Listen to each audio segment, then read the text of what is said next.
Clear एक बढ़िया angle नहीं मिलता मून का। This is so gorgeous. ये बहुत ही स्पेशल है और ये वीडियो वायरल हो रही है क्योंकि अब दुनिया को समझ में आ गया है कि इसरो किस टाइप की इमेजेस, वीडियोस और इंफॉर्मेशन मून से एक्सट्रैक्ट करने वाला है। अस्सलाम वालेकुम, वेलकम टू ट्रू एक्स। उम्मीद करता हूँ आप बिल्कुल फिट फाट जबरदस्त और शानदार जिंदगी गुजार रहे हो। तो आज हम आपके साथ लेटेस्ट वीडियो के साथ हाजिर हुए हैं जो कि हमें बताएंगे आज की वीडियो का हमारा टाइटल है amazing video of the moon shared by ISRO. आपको पता है चंद्रयान 3 जो गया लास्ट मून मिशन के लिए, Indians are celebrating Chandrayaan success. देखेंगे आपके साथ मिलकर ओरिजिनल वीडियो का लिंक प्रशांत धवन का वर्ल्ड अफेयर का डिस्क्रिप्शन में। अगर आप इनको सपोर्ट एंड सब्सक्राइब करना चाहते हैं तो आप कर सकते हैं। वीडियो फिर हम करते हैं स्टार्ट।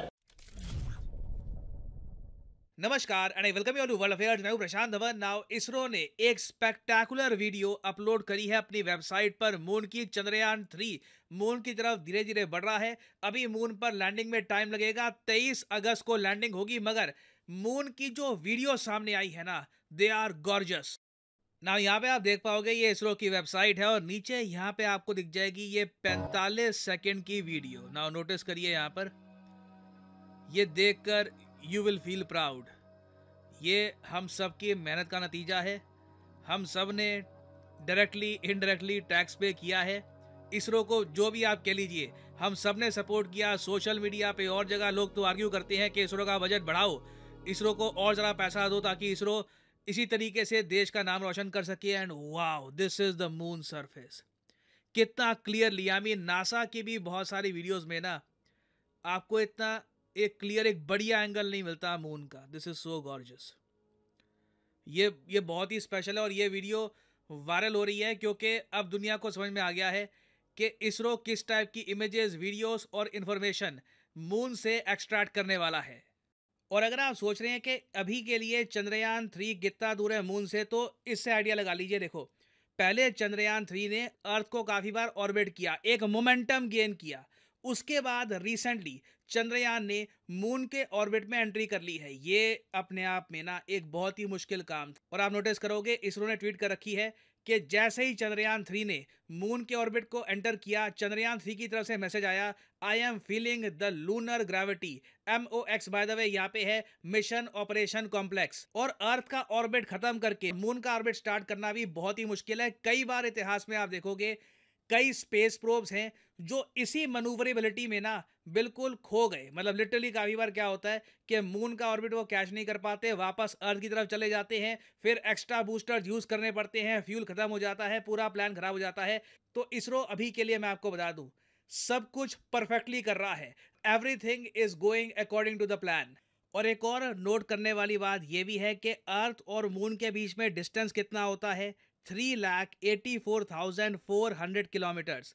इंडिया ने जब भी मून की तरफ एक ऑर्बिटर भेजा है, हम सक्सेसफुल हुए हैं, चाहे चंद्रयान 1 हो, 2 हो या फिर 3 हो। अगर यहाँ पे आप देख पाए, बाय द वे, ये आपके सामने जो सॉफ्टवेयर है ये यूनिवर्स सैंडबॉक्स है। कुछ लोग पूछते हैं कि सॉफ्टवेयर कौन सा है। यहाँ पे आप देख पाओगे, ये आपको मून दिख जाएगा। ये एक नासा का आपको मिशन भी दिख जाएगा यहाँ पर, पार्कर सोलर प्रोब। समय हम भी बहुत ही जल्द आदित्य L1 भेजेंगे। अब किस बात का इंतज़ार है, अगर यहाँ पे आप नोटिस कर पाएंगे, ये यहाँ पे अर्थ है। और अब देखो 23 तारीख का हम बस पेशेंटली वेट कर रहे हैं कि 23 तारीख आएगी। चंद्रयान 3 जो अर्थ के ऑर्बिट लगाकर मून के ऑर्बिट को कैप्चर कर चुका है, 23 तारीख को कोशिश करेगा कि मून का जो सदर्न पार्ट है, ये वाला जो पार्ट है, यहाँ पे लैंडिंग करे। और अगर ये हमने कर लिया, दुनिया में हम पहले देश होंगे जो मून के साउथ पोल में एक प्रॉपर लैंडिंग कर पाएंगे। तो history is about to be made. अभी बहुत सी अपडेट्स आएंगी, आई एम श्योर। चंद्रयान 3 की तरफ से बहुत सारी वीडियोस, फुटेज आती रहेगी, तो उससे रिलेटेड मैं अपडेटेड वीडियोस आपके लिए लाता रहूँगा। इंपॉर्टेंट है कि हम इसे सेलिब्रेट करें, इंपॉर्टेंट है कि हम इसे शेयर करें, क्योंकि यहाँ पर बात सिर्फ हमारी प्राइड की नहीं है, बात सिर्फ कंट्री की इमेज की नहीं है। हम अपने फ्यूचर जनरेशन्स को बता रहे हैं कि ये हो चुका है, आप इससे और आगे जाएंगे, आप लिटरली मून पर लैंड करेंगे। और आप अगर स्पेस एक्सप्लोरेशन के हिसाब से देखो ना, तो लिटरली इस वक्त आप और मैं भारत की गोल्डन एरा में जी रहे हैं। कुछ अपडेट्स आएंगे इस टॉपिक से related. I will keep on making updated videos. और फाइनली यहाँ पर मैं ये भी ऐड कर दूं कि आप किसी भी एग्जाम की तैयारी कर रहे हैं, चाहे SSC, UPSC, बैंक, आप परचेज कर सकते हैं अनअकैडमी के क्वालिटी कोर्सेज। कमेंट सेक्शन में जाइए, पिन कमेंट में यहाँ पे आपको मिलेंगे link. For example let's say आपको प्रिपेयर करना है यूपीएससी के एग्जाम के लिए, तो यूपीएससी के लिंक पर यहाँ पर करिए क्लिक और यहाँ पे आप परचेज कर पाएंगे अनअकैडमी का यूपीएससी कोर्स। बट जो प्राइसेस यहाँ पर लिखे हैं, don't ever pay these prices. Simply यहाँ पर कोड डालिए PD10 and the prices will start following and you will be able to save a lot of money. So use the code PD10 and save money. और इसी note के साथ ये है video कांत। Thank you for listening. May the gods watch over you. बड़ा कमाल का वीडियो तो देखा आप लोगों ने। आप लोगों को बहुत बहुत हमारी तरफ से एज अ पाकिस्तानी बहुत बहुत मुबारक हो कि आप लोगों ने अब सक्सेसफुली अपना ऑर्बिट जो है लूनर ऑर्बिट उसको सक्सेसफुली वहाँ एंटर कर लिया। अब मेन असल टास्क वही बाकी है जो चंद्रयान 2 जिसमें फंस गया था, क्योंकि यहाँ तक चंद्रयान 2 भी चला गया था। और ये बड़ी कामयाबी की बात है कि इंडिया का जो जितने भी चांद के जो प्रोजेक्ट थे, चाहे वो चंद्रयान 1 हो, चंद्रयान 2 हो या फिर ये वाला जो अभी करंटली चल रहा है चंद्रयान 3, ये तीनों ही सक्सेसफुली अपने अर्थ के ऑर्बिट छोड़ के मून के ऑर्बिट में दाखिल हो गए थे। लेकिन चंद्रयान 2 में सीन ऐसा हुआ था कि वहाँ पे लैंड करते हुए मसला आया था। लैंड करते हुए वो सही से लैंड नहीं कर पाया, वो लैंड करते हुए क्रैश कर गया था। अब वो बड़ा सेंसिटिव सा मटेरियल होता है, सेंसिटिव सा सारे किसके इक्विपमेंट्स होते हैं और बड़े प्रिसाइज डाटा उसमें चाहिए होता है, तो उसमें बहुत चीज़ें इंपॉर्टेंट होती हैं कि वो बड़ी आराम से लैंड करे। तो वहाँ थोड़ा सा चूक हो गई थी। लैंड कर गया था लेकिन क्रैश लैंडिंग हुई थी उसकी, और उससे उसके जो इक्विपमेंट्स है, जो उसका कनेक्शन है, वो सारी चीज़ें फिर लॉस्ट हो गई थी। तो वो बंदे नहीं, ये मशीन जा रही है। यही तो एक्सपर्टी, इसीलिए तो इतनी तारीफ और इतनी काबिलियत की बात है कि बंदों के बगैर यहाँ से चांद पे मशीनें भेजने, बंदे नहीं है उसमें। चेक कर, ये मतलब हैवी सीन है। और हमारा सुपार को देखें, अभी वो उधर बड़ा बड़ा घास उगा हुआ है और जो उसके लीडर थे उनको हमने दफना दिया ज़मीन में।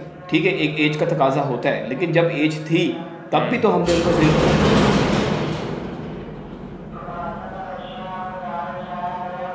चल कोई नहीं, खैर ही इसको ज़रा ना बता के भी आई, आराम से बताएं, लेकिन बोलेंगे हम वीडियो बना रहे हैं ज़रा उस्ताद। उसको बोलना था थोड़ा और जोर लगाए, वो खुद ही खुल जाना था।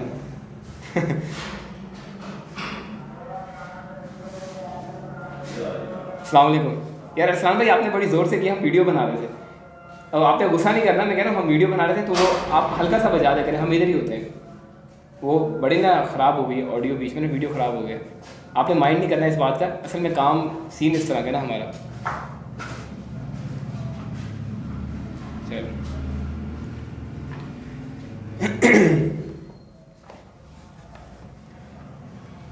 एक तरफ इसरो है और एक तरफ ये सुपार्को है। इस जो हमारा एक तरफ इसरो है और दूसरी तरफ हमारा सुपार्को है। सुपार्को हम कंपैरिजन इसलिए कर रहे हैं कि हमें समझ में है असल में हम खड़े कहाँ पे हुए हैं। कंपैरिजन वैसे बनता नहीं है अगर हम 1 to 1 कंपैरिजन करेंगे, लेकिन सीखने के लिए, समझने के लिए कंपैरिजन जब हम करते हैं तो वो कंपैरिजन फिर बहुत ज़रूरी होता है। जब हम अपनी ईगो को सेटिस्फाई करने के लिए करते हैं तो वो मेरे ख्याल में एक नेगेटिव कंपैरिजन होता है, उससे हमें बाहर ही रहना चाहिए। हाँ, सीखने के ग्रोथ के लिए या एक कॉम्पिटिटिव स्किल हासिल करने के लिए, कॉम्पिटिटिव माहौल बनाने के लिए अगर हम कर रहे हैं तो वो एक अच्छी चीज़ है। तो उसके लिहाज से हम कर रहे हैं। हमारे सुपार्को के मैं ये बात कर रहा था कि जो डॉक्टर अब्दुल सलाम है वो असल में हमने, वो तो एज की वजह से चले गए, लेकिन जब वो ज़िंदा भी थे, जब वो उनसे हम पूरा फ़ायदा ले सकते थे। नोबल प्राइज़ फिजिसिस्ट हैं डॉक्टर अब्दुल सलाम, जो पाकिस्तानी साइंटिस्ट हैं। ये बात ठीक है कि हाँ हमें एक ही मिले जो जिनको नोबल प्राइज़ मिला, या नोबल प्राइज़ ना भी मिलता तो उस बड़े लेवल के हमें उस तरह साइंटिस्ट नहीं मिले। हाँ, आज हैं परवेज़ हुद भाई या कुछ 2-4 और हैं, लेकिन 25 करोड़ की आबादी में अगर आपको 2-4 साइंटिस्ट फिजिसिस्ट मिलते हैं तो ये रेशो आपकी तो 0.0000 कितनी छोटी आएगी 25 करोड़ के आगे 3-4 बड़े फिजिसिस्ट जो हैं।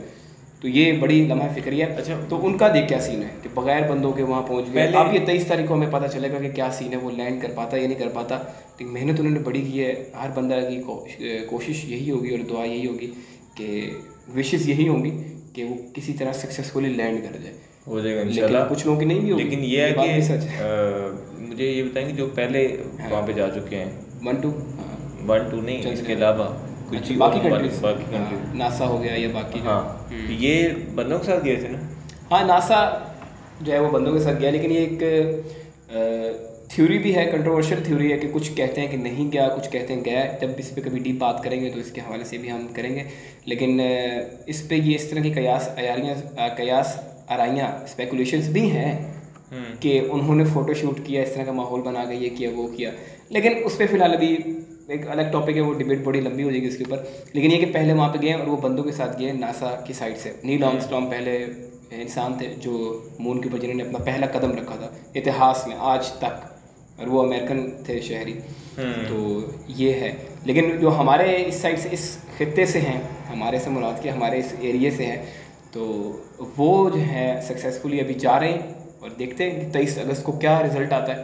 नहीं, ये जो लैंड कर पाता है या नहीं कर पाता, मुझे ये बताओ कि जब ये भी जा रहे हैं वहाँ पे, हाँ। मतलब वो जो गया है, मैंने ये सुना है कि वहाँ पे इस तरह के बंदा अगर पाऊँ हाथ हिलाना तो बहुत आसान है वहाँ पे। हाँ, ग्रेविटेशनल फोर्स कम है ना, हाँ, वो ना होने के बराबर है। और जो चीज़ जहाँ पे रखी है ना, फॉर एग्जाम्पल ग्लास है, तो वहाँ पे यहाँ पे छोड़ दो तो नीचे गिरेगा नहीं। उसकी एग्जैक्ट क्या ग्रेविटी है मुझे भी एग्जैक्ट उसकी याद नहीं है, लेकिन ये कि कंपेयर टू अर्थ उसकी कम है। अगर हम लोग अपना वज़न ज़मीन पे करेंगे ना तो हमारा वज़न ज़्यादा आएगा। वही उतने ही साइज़ का बंदा उसी मूवमेंट पे उठा के, अगर हम समझने के लिए बात करें तो उसकी ग्रेविटेशनल फोर्स की लॉजिक के साथ, तो उसी बंदे का वेट जब हम चांद पे जाके करेंगे तो उसी बंदे का वेट वहाँ पे कम आएगा, क्योंकि यहाँ जो ज़मीन की कशिश है वो चांद से ज़्यादा है। जितना बड़ा सैयारा होता है उसकी कशिश उतनी ज़्यादा होती है। अब चांद अर्थ से काफ़ी छोटा है अर्थ के कंपैरिजन में, तो उसकी ग्रेविटेशनल फोर्स भी जो वो कशिश है वो भी कम है। दूसरे नंबर पे ये है कि ये इस एरिया में घुस गया है ना, मतलब चांद के, हाँ, चांद के ऑर्बिट में चला गया कि अब वो जो सर्कल चक्कर काट रहे हैं ना, वो अब वो चांद की फोर्स की वजह से वहाँ पे काट रहा है। चांद के इर्द पहले जब यहाँ से निकला था, फिर अर्थ के फोर्स की वजह से काट रहा था, अर्थ उसको खींच रही थी और वो उसके काट रहा था चक्कर। अब वहाँ से निकल के अपने इंजन का इस्तेमाल करते हुए अब वो चांद वाले एरिया में एंटर कर गया हुआ है। अच्छा। अब वहाँ से करते करते उसने आहिस्ता आहिस्ता नीचे आना है, फिर अपने इंजन्स के साथ, अपने जो बूस्टर्स वगैरह लगे हुए हैं, पावर्स यूज़ करके। उसमें ये बड़ा कॉम्प्लेक्स किस्म का टास्क है। जैसे बड़ी ये कामयाबी की ये भी बात है कि तीनों जो प्रोजेक्ट हैं, चंद्रयान 1, 2 और 3, ये तीनों सक्सेसफुली अर्थ के ऑर्बिट से लूनर ऑर्बिट में बड़ी सक्सेसफुली तीनों गए बगैर किसी प्रॉब्लम के। तो ये एक कॉम्प्लेक्स टास्क है कि अब देखना, एक तरफ से ये अर्थ का घूम रहा है, वो खींच रही है और वो उसमें भी चल रहा है, और फिर आगे चांद वाले में एंटर करना है, वो भी घूम रहा है। तो किस तरह से करना है वो क्रैश, वहाँ पे भी, मतलब क्रैश से मुराद ये कि वहाँ पे भी दुविधाएं और परेशानियाँ आ सकती हैं, लेकिन वो हर बार सक्सेसफुली किया, उसमें तो एक्सपर्ट हो ही गए। मेन टास्क अब 23 अगस्त को पता चलेगा, वो तो हमें टाइम ही बताएगा। आज 7 अगस्त है, तो देखेंगे क्या होता है। 23 अगस्त तक। हाँ, बड़ा लंबा सफर है, 3,84,400 किलोमीटर। नहीं, वो ऐसे घूमता हुआ जा रहा है। हाँ, वो घूमते हुए अपनी फोर्स का यूज़ करते हुए। इतना यहाँ से इसको रॉकेट से लॉन्च किया ऊपर तक, और जब वो ऊपर चला गया तो ज़मीन की कशिश से वो ज़मीन के गिर्द घूमने लग गए, और फिर अपनी पावर के साथ वो थोड़ा अर्थ से दूर जाके चांद के करीब गया। पूरी कैलकुलेशन होती है यहाँ पे, पहले पूरी तैयारी होती है। जब इसरो का जो हेडक्वार्टर है ना, वहाँ पे हर चीज़ की प्रिपरेशन होती है कि अर्थ की कितनी ग्रेविटेशनल फोर्स है, कितना ऊपर जाएंगे, कितनी रह जाएगी पीछे, हमें कितनी फोर्स चाहिए होगी, फिर आगे कौन सी ऐसी चैलेंज होगा, फिर चांद तक का कितना डिस्टेंस है, कितना डिस्टेंस हम करेंगे तो हमें कितना पावर चाहिए, कितना फ्यूल चाहिए, हमारे इक्विपमेंट कैसे सेफ रहेंगे, ये वो बहुत ज़्यादा चीज़ें। और ये सिर्फ जाने के लिए, और वहाँ जाकर जो रिसर्च करनी है उसका खाता अलग है, जो उसकी एक्सपर्टीज़ है। अभी इंजन, वो मेन इक्विपमेंट बंद है, वो असल खुलेंगे तब। अभी तो ये इंजन के काम है ना वहाँ जाना और एक्सपर्टीज इस तरह की है। जब वो लैंड कर देगा उधर फिर एक अलग चैप्टर खुलेगा जो वहाँ रिसर्च करेगा। अभी तक वो इक्विपमेंट सारे बंद है, उनका काम ही नहीं है स्पेस में फिलहाल, क्योंकि वो जा ही रहा है चांद की रिसर्च करने के लिए, वो एक्टिवेट ही जाके उधर होंगे। तो इसका जो फ्यूल वगैरह इतने दिनों का, और ये हाँ, वो सारा बैकअप साथ उसके जो है फ्यूल पे किया है या इलेक्ट्रिक पे किया है, बैटरीज लगाई हैं, क्या किया है, वो तो जब हम डीप स्टडी करते हैं फिर हमें समझ में सवाल से आ जाता है। लेकिन ये कि एनर्जी तो चाहिए ना एक फोर्स के साथ डील करने के लिए, ग्रेविटेशनल फोर्स, चाहे वो अर्थ की है या फिर मून की है। तो एनर्जी का सोर्स कोई भी हो सकता है, फ्यूल हो सकता है, कोई इलेक्ट्रिक बैटरी हो सकती है। और ये हर वक्त उसको देखते रहे होंगे कि मतलब, हाँ, हर वक्त उसके ऊपर लाइव जो है कैमरास लगे हुए हैं, और हर वक्त टीम वहाँ बैठी हुई है, लगातार उसको देख रही है। बाकी प्रोजेक्ट्स और बाकी रिसर्च वगैरह भी चल रही है इसरो की, लेकिन वहाँ पे जो चंद्रयान 3 के जो कैमरास लगे हैं या उसके प्रोजेक्ट की जो रीडिंग्स है, कहाँ पहुँचे, कितना लगे, वो सारी चीज़ें साथ साथ मॉनिटर कर रहे हैं इसरो के हेडक्वार्टर में। और लास्ट टाइम जब चंद्रयान 2 क्रैश हुआ था ना, तो जो उनके जो चीफ हैं, उनका मुझे भी नाम नहीं याद, वो बड़े इमोशनल हो गए थे। बड़ी मेहनत लगती है, बड़ा जोर लगता है, और वो रोने लग गए थे। पीएम मोदी भी उस वक्त उधर ही थे, तो उनके कंधे लग के वो जो है आप दीदा हो गए थे। मेहनत की है, रातें जागी हैं, सेक्रीफाइस किया है, घर वालों को छोड़ा है, सारा दिन सारी रात ना, मतलब खाना डाइट वगैरह ख्याल रखते होंगे, लेकिन उस तरह थोड़ी रखते हैं ना। उनकी शक्लें बताती हैं कि वो कितने ज़्यादा डेडिकेटेड है। बाकी दुनिया की उनको कोई खबर नहीं होती, बस उनका पैशन ही ये होता है कि हमने ये काम करना है। ये थी बात। वीडियो इतना लंबा नहीं था, रिव्यू हमारा काफ़ी लंबा हो गया। उम्मीद है आपको ये वीडियो काफ़ी पसंद आया होगा। आपका क्या ओपिनियन है कमेंट सेक्शन में हमें लास्ट में बताइएगा। इस वाले वीडियो में फिर इतना ही। मिलेंगे हम आपको अगले वीडियो में, तब तक के लिए अल्लाह हाफिज़।